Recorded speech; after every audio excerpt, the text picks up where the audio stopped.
tahun 1700-an dulu ya, di Kalimantan datang warga baru, ya, di pedesaan Kalimantan datang warga baru, yaitu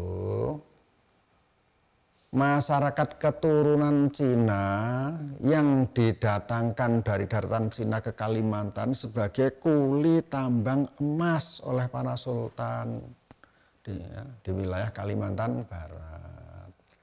Dan kemudian keturunan para kuli ini masuk kampung dan bergabung dengan penduduk kampung, menjadi warga kampung, dan mereka hidup dengan cara bertanam padi di rawa.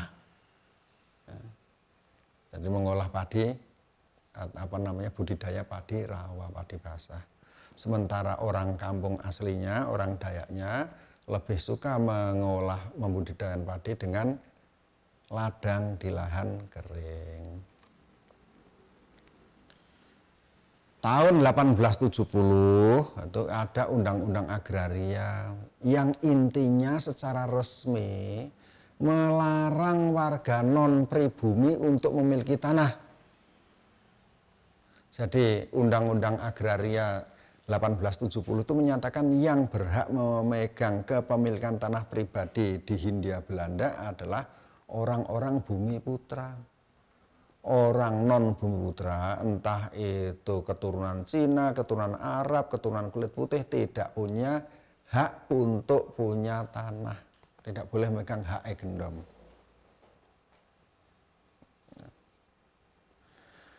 Dengan adanya undang-undang ini, maka orang Cina di pedesaan itu, di Bagak Salako, kehilangan hak untuk memiliki sawah. Tidak boleh nih menurut undang-undang kalian punya sawah. Walaupun undang-undang ini mengingkari tradisi orang di Kalimantan yang menyatakan bahwa di sana orang itu berhak menguasai atau menjadi pemilik atas lahan yang mereka buka dari hutan primer dan mereka kerjakan tanpa putus. Itu jadi punya hak akses utama itu. Nah, akses utama ini atau nyaris sebagai kepemilikan ini hapus dengan Undang-Undang Agraria 1870.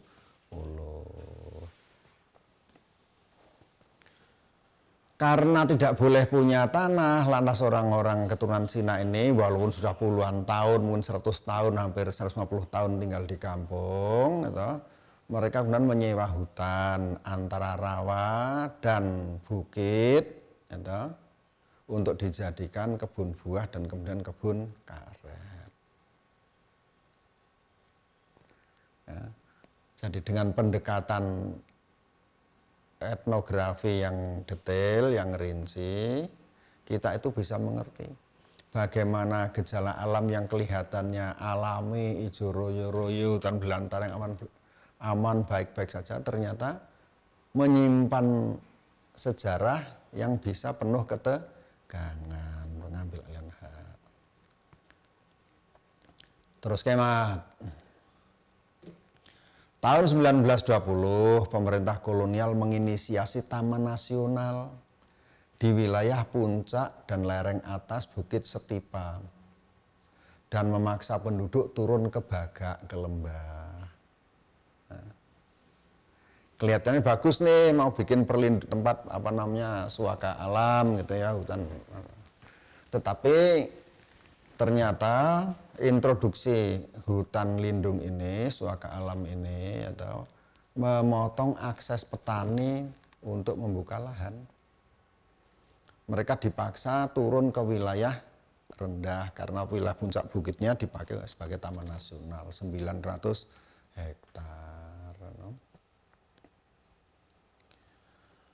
Warga yang tetap tinggal di gunung atau tidak mau turun, ngeyel gampangnya. Ini tanah moyang-moyang kami kok kalian tiba-tiba datang mengatur kami suruh pindah.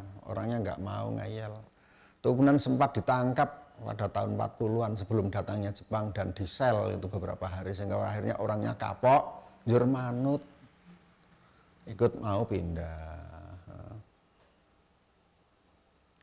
Karena dipaksa pindah dari wilayah di puncak bukit, lereng atas ke bawah, akhirnya orang-orang lokal ini, para petani Dayak ini, masuk ke kebun, ke wilayah di Bagak Salako yang semula digarap oleh orang Cina.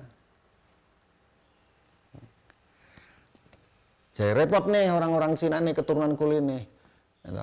Bikin sawah di rawa, tidak boleh oleh undang-undang agraria karena mereka bukan orang pribumi. Nyewa kebun, nyewa hutan di antara kampung dan rawa untuk bikin kebun karet didesak oleh orang orang kampung, orang Dayak yang dipindah dari lereng atas bukit ke lembah. Ya. Kemudian ya karena ada kerepotan seperti ini, para pengurus kampung berembuk dengan pemerintah agar hutan yang pernah diladang tetap dijadikan tanah kampung. Dan batas taman nasional digeser agak ke atas, itulah ya jangan banyak-banyak dong Tuan, kalau mau dijadikan taman nasional nanti kami nggak punya tempat berladang. Nah, kesepakatan ini ya mungkin maju mundur, ada penggeseran sedikit-sedikit. Namun pada zaman pendudukan Jepang, ketika pemerintah itu mengalami kelemahan di dalam mengawasi kegiatan sehari-hari masyarakat, karena pemerintah Jepang itu lebih berkepentingan dengan urusan perang dan militer, para petani ini kembali masuk ke wilayah moyang mereka dulu, masuk ke wilayah suaka alam, kembali menanam ladang, membuka ladang, menanam padi, bikin pondok di sana dan nanam pohon durian. Kalau sekarang ya umur pohon duriannya berarti sudah 70 tahunan lah, karena ditanam pada zaman Jepang dulu. Penyempitan akses lahan orang Bagak akibat kehadiran Taman Nasional mendorong intensifikasi dalam bentuk pengubahan ladang menjadi kebun karet. Dulu itu setelah hutan di ladang dibiarkan tumbuh kembali menjadi hutan sekunder, hutan kedua, hutan muda. Untuk nanti dibuka lagi jadi ladang entah 20, entah 30 tahun yang akan datang. Tapi setelah lahannya itu menyempit, maka orang Bagak ini berkurang akses membuat ladangnya, akses terhadap ladang. Dan mereka meningkatkan penggunaan lahan dengan cara hutan yang bekas di ladang tidak dikembalikan lagi menjadi hutan sekunder, tetapi ditanami bibit karet. Nah, yang dalam jangka 15 tahun berikutnya sudah bisa disadap getahnya dan menghasilkan uang. Dengan demikian, walaupun jumlah lahannya itu terbatas, penghasilan mereka mengalami sedikit peningkatan. Karena hutan sekunder yang dulu tidak menghasilkan uang, sekarang dengan ditanami karet menghasilkan uang.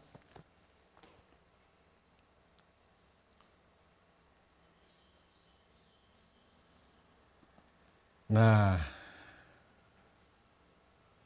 tanpa lahan yang memadai pula, ada persoalan lagi.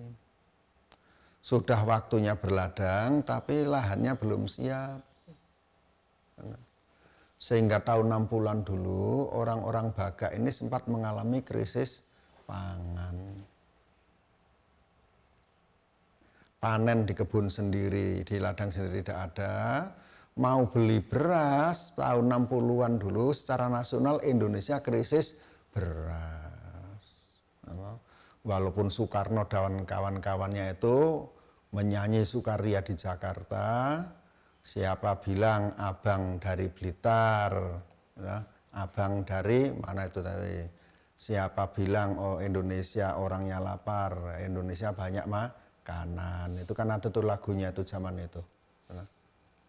Jadi lagu-lagu politik itu lagu yang menutup kenyataan. Apa itu lagunya? Siapa bilang abang dari Blitar, abang dari mana gitu.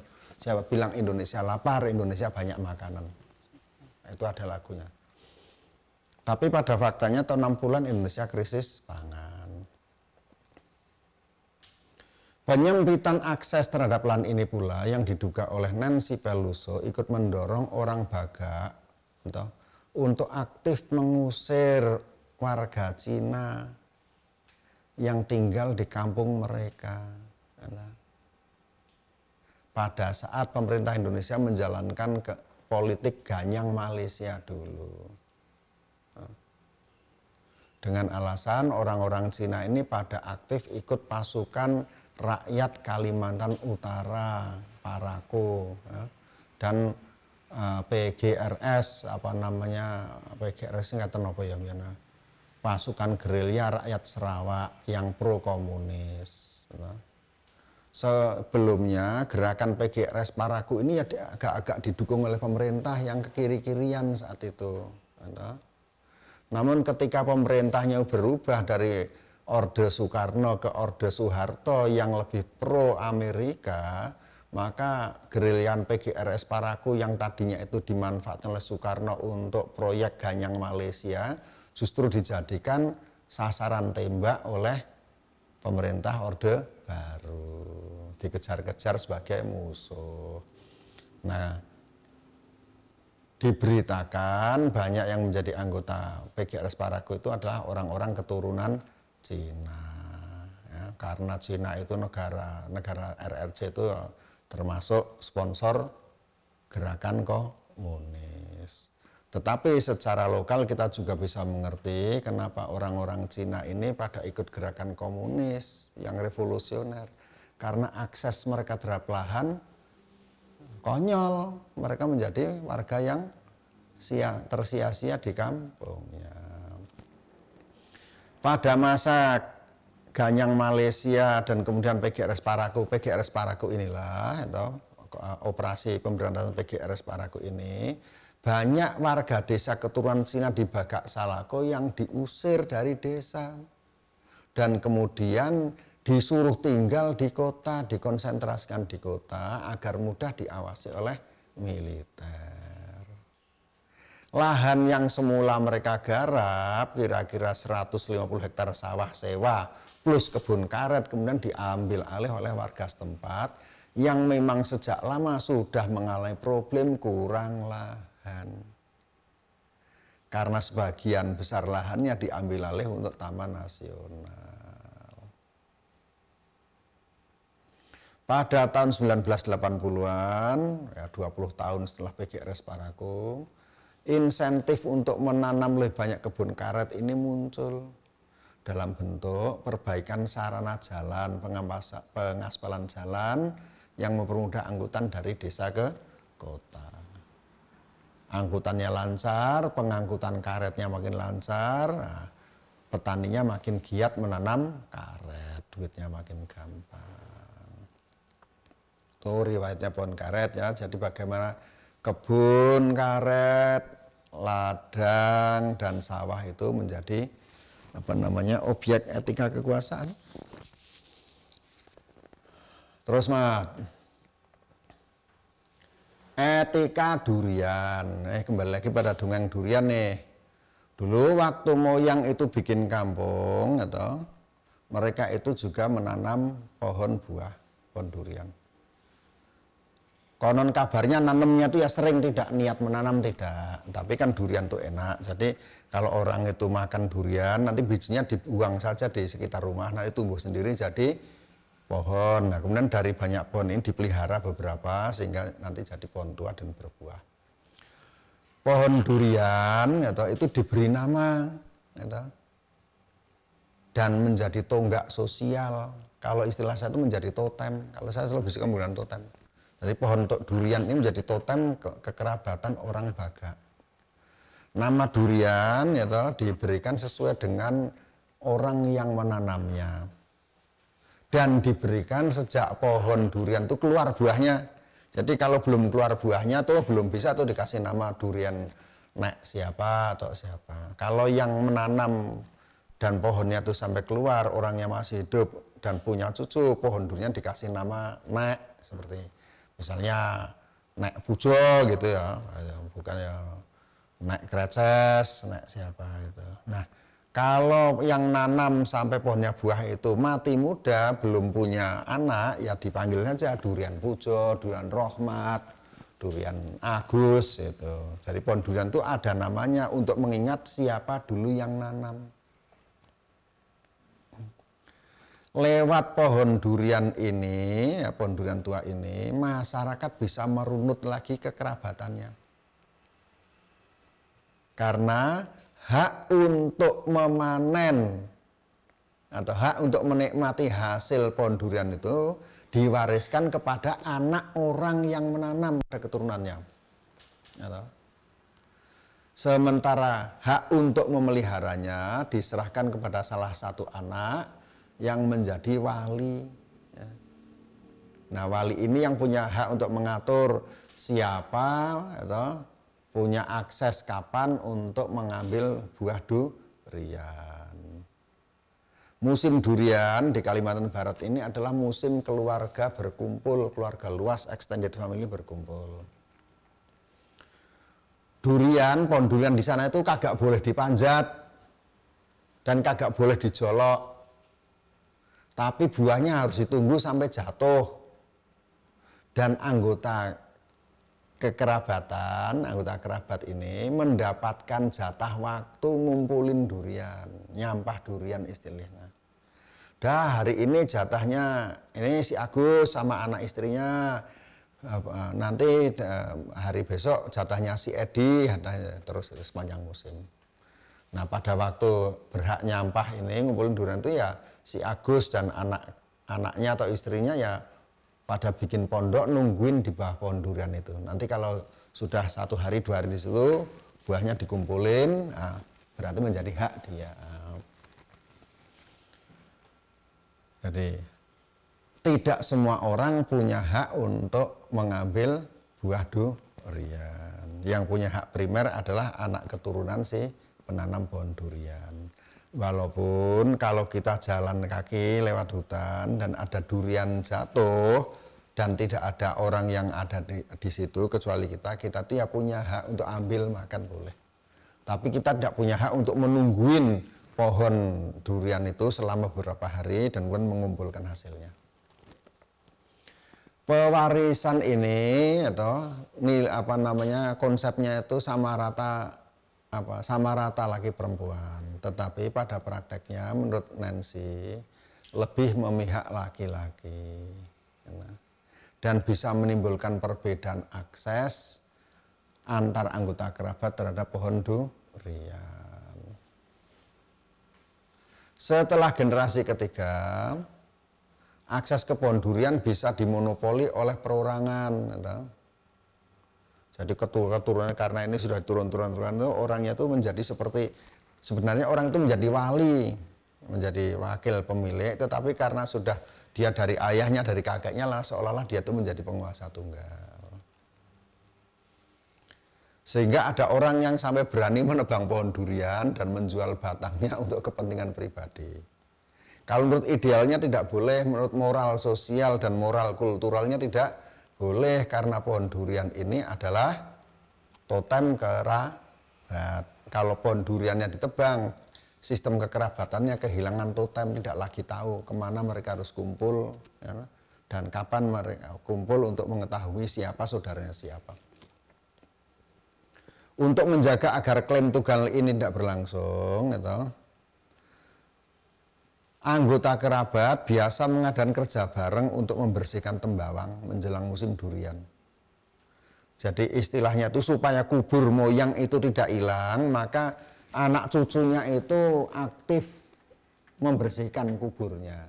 Kalau di kampung kita di Jawa ini seperti itu. Kalau di sana supaya akses terhadap pohon durian tidak hilang, maka anggota kerabat keturunannya itu datang ke kebun durian untuk melakukan ritus membersihkan kebun. Di Bagak Salakung, setelah 2 abad kebun durian bisa dibuka kembali jadi ladang baru oleh pemegang waris utama. Walaupun di tempat lain hal ini bisa menjadi objek perdebatan dan Tembawang sering tetap dipelihara sebagai kebun tembawang. Terima kasih.